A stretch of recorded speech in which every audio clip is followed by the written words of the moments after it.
Yes. Okay, let me bring the Honorable Murtala Mohammed on, because this week we had a conversation on the side. I mean, I spent much of my week in Parliament, at your committee and at the plenary. You made the argument that with this 10 months to elections, it's not going to be enough time for these as reassigned new ministers to make any significant impact, especially in the development of this country, within looking at the time that they would go through for vetting and especially the amended standing orders of Parliament. Let's get into that. Well, let me say good morning to you, your cherished viewers, and of course the good people of Tamale Central. My brother, Lawyer Martin Kwebu, and my controversial senior brother, Honorable Andy Appiah-Kubi, and of course why the need for that my your true colors are not okay, gentlemen. Of course, yes. My lecturer and supervisor, Professor Jampo. I think that it is very important we look at these issues in perspective. We are here because there is an action taken, and that action is that the president has finally done that which was expected to be done by any civilized government or civilized society. There are 3 or 2 reasons why every government must reshuffle, and it is not for nothing. Mostly in young democracies where there is an urgent need for reshuffle at any point in time. Reshuffling doesn't mean sacking ministers, but you can change their portfolios. When a government or a president publicly states that he is not going to reshuffle, now he makes his appointees very comfortable. And when appointees are comfortable at their jobs, it leads to corruption. You reshuffle one to keep your appointees on their toes, because they will know that they can be changed at any point in time. You also reshuffle to deny them the opportunity of being comfortable at the places you have appointed them to discharge those responsibilities. Because why? If you are sent to a ministry that is new, you need to adjust yourself to understand the nuances within the ministry. Get comfortable before you can even be thinking of engaging in any corrupt act. Now you also reshuffle to give hope to those who could not be appointed, so that they can also contribute maximally to achieving your policy objective as a government. But when you have a president who publicly stated that he's not ready, he's unwilling to reshuffle, and that those who are calling for any reshuffle are people who do not have jobs. You remember those who were asking him to reshuffle, he said they did not have jobs, and that is why they were calling for reshuffle. But to be very honest, my senior brother knows I have so much respect for him, Honorable Andy Appiah-Kubi. But I am shocked that he has the temerity, the courage to talk about Ken Ofori-Atta and the need for him to have gone or not gone. Why? You remember the very morning you people held your press conference. I granted an interview and I said you were pretending. Hold on, let me finish. Oh no, let me finish. You had you spoke. Let me also speak. Yes, but can I finish? Can I attack you? No. If I had spoken, I'm not attacking you. But did you talk to me that morning? No. I didn't need to talk to you. Why did you expect me to understand what I didn't need to. I'm not saying I talked to you. I didn't need to talk to you. I'm stating what I stated publicly. So and I want to reiterate. Did you come to me? No, but you heard it. No. And I heard it. Oh well, whether you told me that I heard it? Okay. I am going to reiterate. I'm not saying you as a person. I'm saying that. I said you guys were pretending. It's not only you, the entire MPP members of Parliament. So you are not pretending. What do you mean? I am going to establish why I said. What do you mean? I'm going to establish why I said. You cannot come and sit on national TV and why are you wet up? Like that. I haven't questioned your integrity. I am not the subject matter. We are talking about NDC people who are found of as a matter of fact, as a matter of fact, you are part of the subject. I'm part of the subject. You are part of the. It's my name. No, you are part of the. It's only people who don't understand questions. No. Who pretend you are part of. Can I answer by themselves? You cannot be doing this. Well, listen. Because what have I come to sit here against President? What have I done? What have I done? What have I done? We will have to sit down. What have I done that is suggested? The subject is reshuffle. It is not President Akufo-Addo. So if you set your own questions and who did the reshuffle? Okay. Who did the reshuffle? So is he the person that who did the reshuffle this morning? All right. Who has the power to do that? You should come here with some integrity. Okay. Murtala. Well, I'll make my points anyway. Yes. I am stating Make what your I point stated intelligently. In fact, I haven't. Hold on, I have been. Yes. Okay. Imagine people Okay. Bring the president here and run him down. Is that how you were taught in school? Okay. Hold on. I have been very intelligent in my analysis, and as a matter of fact, you can't be the standard to determine whether anyone makes an intelligent submission. You are unfit to be the standard to determine whether anybody makes an intelligent submission or not. We listen to you, and I told you that I have so much respect for you. Yes. I am stating what I stated. Hold on, can I finish? Can I finish? Okay. Oh, come on. Who gave you that authority to determine who is controversial or otherwise? Hold on. He was very clear from the beginning that he has taken this to heart. You called me your troublesome. Hold on. You called me on national TV your troublesome Gina brother.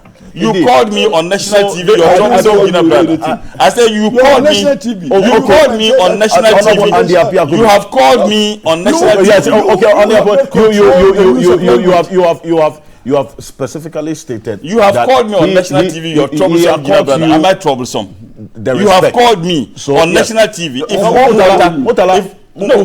warm water can be taken as a meal, my brother should also just take it and have a sleep. If warm water can be taken as a meal, he should. You've called me your troublesome Gina brother on national TV, and I'm surprised. Okay, let's move on. Let's move on. So the point I'm making is that I publicly stated, and let me reiterate point. It has nothing to do with you. I am reiterating a statement I made publicly. Okay. That I never had confidence in the press conference you guys had held. Exactly. So don't I have the right to express my opinion? Yes. So allow me to express my opinion. Okay. That's your opinion. And what I said at that time was that we had given notices. In fact, notice as a caucus that we were going to file the motion for censure. And remember, when the leadership went into conclave, a decision was taken, and that decision included the motion of censure. The day we were supposed to have that, you guys had the press conference, and I said that I had every reason to believe that you knew that we were going to take that action, and that was the reason. You can say that you didn't know. I don't have any problem at all with that. But this was the position I took. But carry forward. You wanted mango. There is a popular, the Gbani saying that there is a particular fruit called wana, and there's a particular community called Tunail, and they have it in abundance. So if you are yearning for that fruit, and suddenly you are sent to that village, but you'll be happy. You were yearning for the removal of the Minister for Finance. That's what you wanted. And as a matter of fact, it was not only the 98. After the press conference they held, the majority leader subsequently stated on national television that it was a caucus decision. Okay. So all the 137 members of MPP in Parliament, including the independent, the second deputy speaker, all agreed. So it was unanimous because the NDC who made opposition wanted the minister out. 90 or so of you held a press conference. Subsequently, the majority leader said that all of you. So it means that the 275 members of Parliament all wanted the minister to go. Now, you couldn't do that.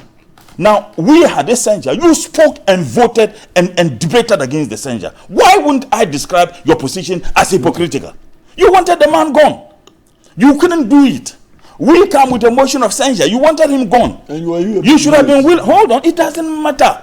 If we had your support, if you didn't betray the cause, strategy. I'm not determining it. I don't have the right to say how I feel and what I think that it was a betrayal of cause. If you never betrayed that cause and supported us, this Minister for Finance would have been a goner. Yes, the president would have had the prerogative to let him go or not, but we would have done our bit. At least, hold on, you didn't. You didn't do your bit. All right. So he's consistently. No, you didn't do your bit. Apiakubi has constantly made the point that it's not about the strategy that Nobody says follow my strategy. So why are you worried about look, I'm not worried. If you get to know, I'm actually not Why worried. need to be worried when there's hypocrisy? who says what? Can I make my point? I listen to him. I listen to him, so he should listen to me. Yes, we listen to you. I was talking. I did not make. If I spoke earlier, you would have made references to what I said. If I spoke earlier, not what. No, I said if I spoke earlier. Okay, I won't mention your name. I will make my statement. Move on. And who the cap fits, let him wear it. I am saying that the position to get the minister gone. Now that is why I use that proverb. You were yearning for a particular fruit, and the fruit is found in only one village, and suddenly you've been sent to that village. You say hooray because you eat that fruit in abundance. Yet they sent you to that village, you saw the fruit and you refused to eat. So it means okay. Who's talking about stealing here? On the strategy. Okay. So on the appeal to me. So no, Murtala, hold on.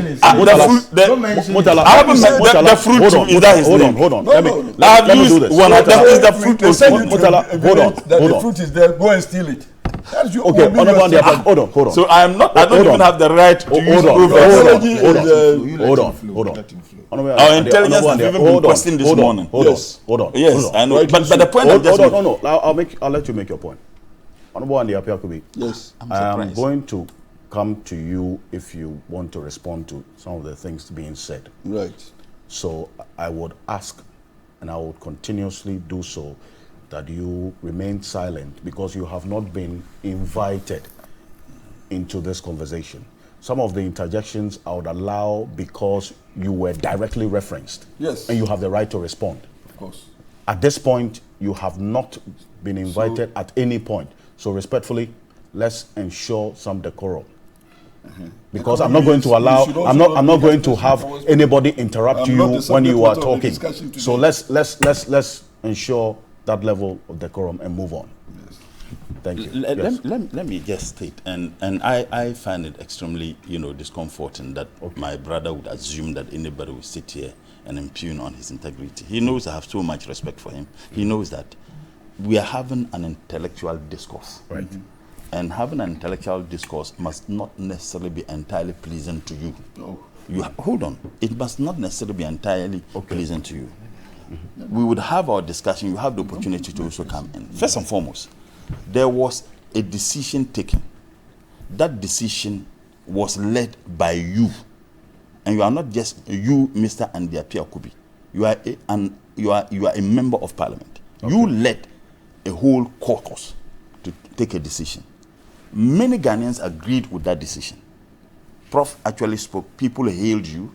And I mean, who am I to talk about politics when I have my professor and then my supervisor here? However, people felt that our democracy was growing because for the first time, you have members of the same party who are demanding publicly through a press conference that there is the need for some action to be taken by the executive president. I mean, people have raised serious concerns about our democracy, the hybridity of it, and the fact that, Parliament seems to be losing the expected independence that we must demonstrate at any point in time to ensure that our democracy grows and blossoms. People praise you, but suddenly there was 360 degrees turn.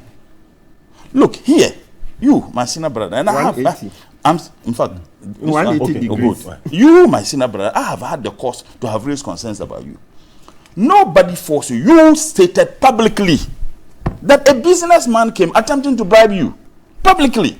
Nobody was holding a dagger before you. And I've had some jokes with you. I know your integrity, I don't doubt it. But you stated publicly. And I have been demanding that who is that businessman? You are unwilling to mention the name of that businessman. That is a dangerous development as far as our democracy. And the independent. No. That's your opinion. An attempted bribe is a crime. You are a lawyer, I'm not. Yes. I am saying that that was an attempted bribe. So no. If If you publicly, nobody was holding the dagger. Is brought into the discussion, I have every right to respond to what he says. I am saying that the subject matter, Ministerial Reshuffle. If you are in the classroom, you don't say questions for yourself. Murtala Mohammed, you have made that point. I mean, since my senior The brother, subject matter, Ministerial Reshuffle. Since my senior brother is uncomfortable with us having an intellectual discourse on this matter, okay.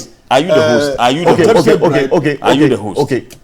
Yes, but I said the subject matter is there. And you see, when I said that you were spending so much time, you said that look, you are not the host. Yes. So I mean, equal measure. Yeah, what is good for the goose? What is good for the goose should be good for the. No, you were not the subject of discussion today. So I didn't put you. Gentlemen, let me say this. What is good for Honorable Andiapi should be good for Murtala. Hold on. The subject matter is ministerial. Anything. I'm coming. Because I'm not being limited. What? No. Wait, hold on. Yes, I will respond. And let me state this. Then you Murtala, you move on. Look, to the extent that you made what has been described as an unprecedented call almost 2 years ago, and the demand that you were making has come to pass. Talking about this ministerial reshuffle cannot be said without referencing some of the things that you did. And I'm coming. And the aftermath of that action can also be referenced, including this alleged bribery and so on.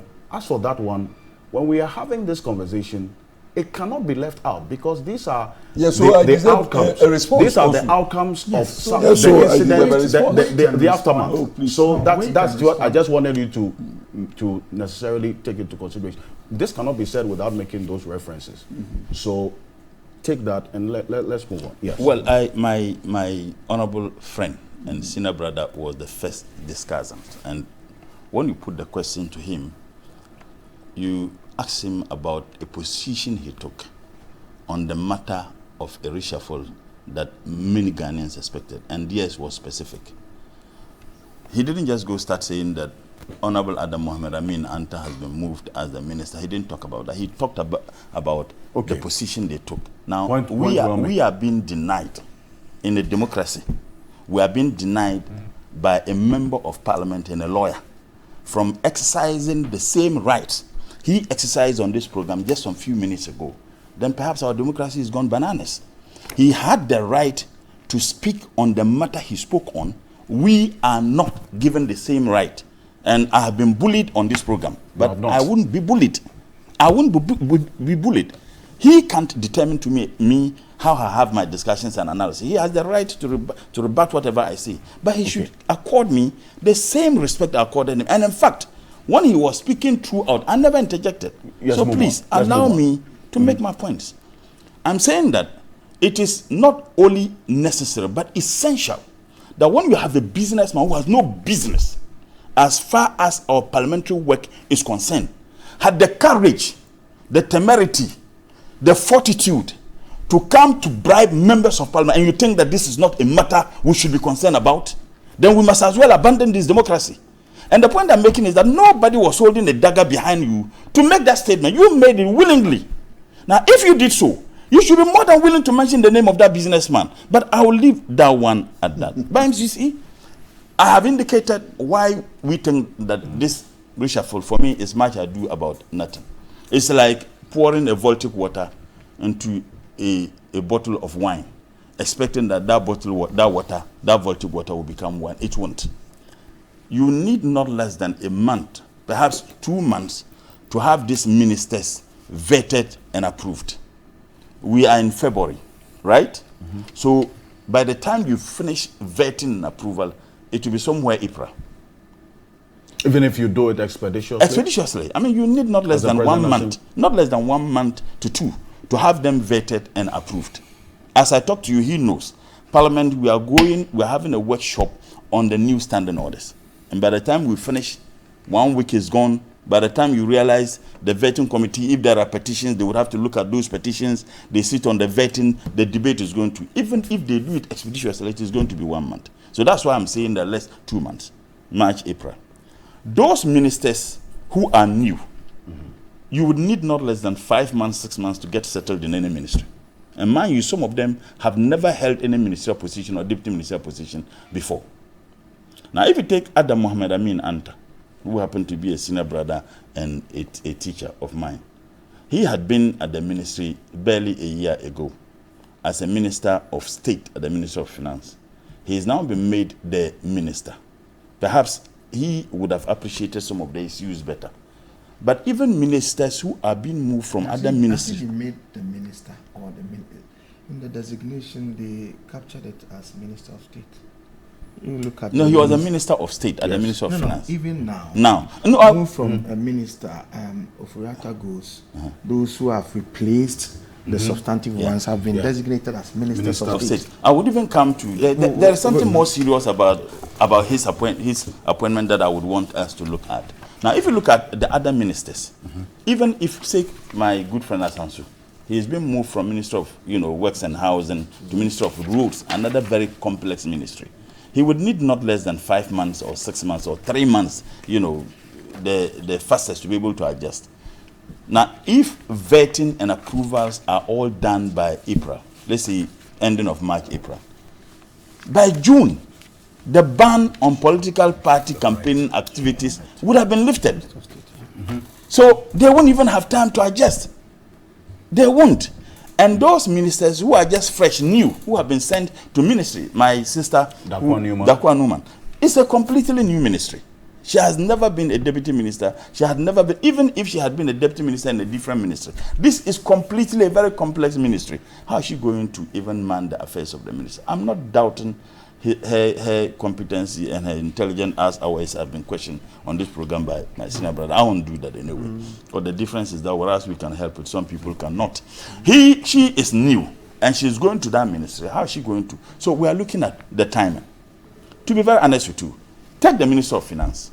If it is true, and I stated this when I granted an interview to a journalist barely a week ago, I said the information I am picking is that the Minister for Finance is going to be made a senior advisor on the economy and also the other portfolios that you have mentioned. What it means is that Honorable Adam Mohammed Amin Anta will be reporting to him. That's what it means. What it means is that you will be reporting to the senior minister on the economy. You will be reporting to him. That's what it means. So what it means, if it is true, that Ken Ofuriatta is still going to be calling the shot at the Minister of Finance. My advice to my senior brother, he should be very careful. The mess, the holes that have been dug at the Ministry of Finance, some of those holes, the benefit that they intended to achieve are about being realized. He goes there and he gives approval to such. It will be hanging on his neck. It will be hanging on his neck. And I know he's a very intelligent guy. He should be very, very careful. Because we have seen same before. Take the Minister for Tourism, for example, Dr. Owl. When this cathedral issue came, he was on the same committee with him, Committee for Trade and Industries.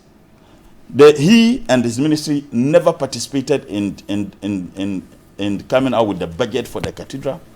The hundreds of millions of dollars they wanted, they never participated. As a matter of fact, over $200 million spent so far, they had no clue what they intended to spend. They had no clue. When they appeared before our committee, we asked them whether they participated, because every ministry, for you to come out with your budget, government policy, that drives the programs and projects, and for which you can have a budgetary line for them, they had no idea. Yet, it was being pushed through the Ministry of Tourism, and he came proudly to own it. And the position we took as a committee, and I must commend him. The position we took, commending on the appeal. Oh, of course. I mean, even though he wouldn't commend me, I'll commend him. But, I mean, the position we took, that's all right. The position we took was that it was dangerous for him as a person, because he had no clue, and that should there be any problem tomorrow, as the Minister for Tourism, he was going to be held absolutely responsible. Okay. It is on the same vein I am advising Adam Mohammed Amin Anta. This Minister Ken Ofuriatta has created a lot of mess. There are a lot of holes. Some of the holes cannot and can never be covered.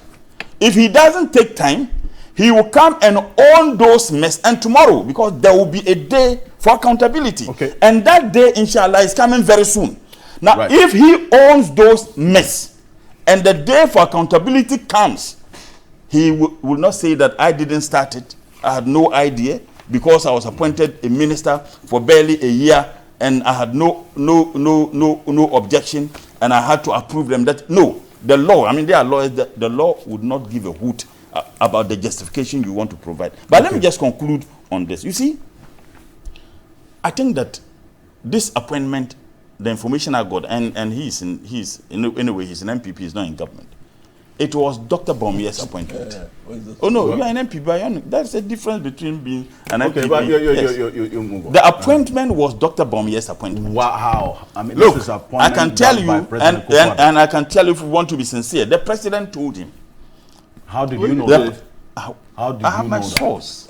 Please. I have my source. And if you want me to mention my source, if he wants me, wait. Let's not move. What's the net effect of this assertion? I haven't even finished with the point I'm making. If he wants me to mention my source, I'll be willing to mention it. He should also mention the businessman on this program. I'll be willing to mention my source. I'm saying that the president actually asked Dr. Bawumia, appoint people you want to work with. So if you observe, based on the source, your source told you that. Oh yes. So if you observe, all those people who are Dr. Bawumia's boys and girls have not been reshuffled. And two, ministers who were ministers and deputy ministers and members of parliament who lost their seats were all removed. They were all removed. Ministers and deputy who lost their primaries? Who lost their primaries? I mean, automatically, who lost their primaries? Because if you lose your primaries, you won't even have the opportunity to contest the elections. This statement is not correct. Why? The minister... Who lost the primaries? No, the minister for public enterprise. He lost his primaries. Which public enterprise? Kuju, a FIA MP. Master, we are talking. Master, please. He has not been removed. No, my brother. It's a fact that has to be established. So that's one. Yes, one. Okay, no. Who? Which other minister? Which other deputy minister lost the primaries and didn't remove? And in his desperation, he mentioned one. I agree. Which other minister? Even ministers who have decided that they were not going to contest the elections have been removed. Because I was expecting that my brother would have been given the crumbs by being appointed the Minister for Trade with his expertise at the Trade Committee. He was denied.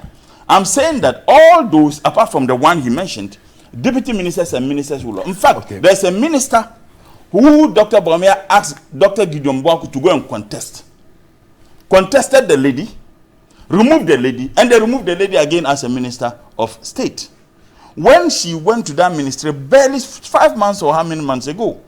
Now, you just get a trend. You see, the trend is that this appointment had nothing to do. This appointment, doctor, allow me to make this appointment, this reshuffle, had nothing to do or has nothing to do with finding solution to the mess that is created. It has to do with prosecuting the 2024 elections. And because you see, those who are no longer ministers, those who lost their seats, they would have enough time because they don't need to be engaged in campaigning. Now, you have removed people who would have time to steer the affairs of this country through the portfolios that they were occupying. For the good of this country, you have removed them and appointed people who are supposed to be engaged in their campaigns as members of parliament. So clearly, the reshuffle had nothing to do with finding solutions to the mess that is created. It has everything to do with prosecuting the 2024 elections. And it was an opportunity, and I'm concluding on this, I beg you. It's an opportunity for Dr. Bawumia, and I've stated that he did this appointment. So if he promised that he was going to run a 50 ministers government, and you had an opportunity, what he needed to do was to have demonstrated that, yes, this is the opportunity I have. I want to reduce the number of ministers by not even appointing deputy ministers to the ministries that he's doing the reshuffle. Instead, so it means that whatever he tells the people of this country can never be believed or trusted.